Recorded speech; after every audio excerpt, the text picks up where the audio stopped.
Hindi na nakapalagpa ang isang 26 anyos na lalaki matapos arestuhin ng mga security guard ng isang kilalang mall sa Legazpi City dahil sa pagnanakaw sa naturang establishmento mag-aalauna ng hapon nitong linggo, Setyembre 14. Ayon sa hepe ng Legazpi City Police Station, naaktuhan ng mga gwardya ang pagsilid ng suspect sa dalawang kahon ng electrical wire sa bitbit nitong eco bag. Nagkakahalaga umano ng 12,900 pesos ang ninakaw ng suspect. Agad naman siyang iturn over sa pulisya.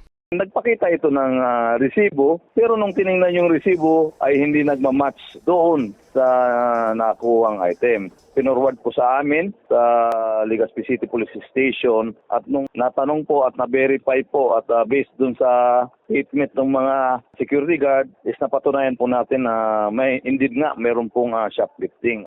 Posible din umanong may mga kasabot pa ang suspect. Hindi rin kumpirmado kung ano ang tunay na pangalan ng suspect dahil wala siyang napresentang ID o anumang dokumento na makakapagpatunay sa kanyang pagkakakilanlan.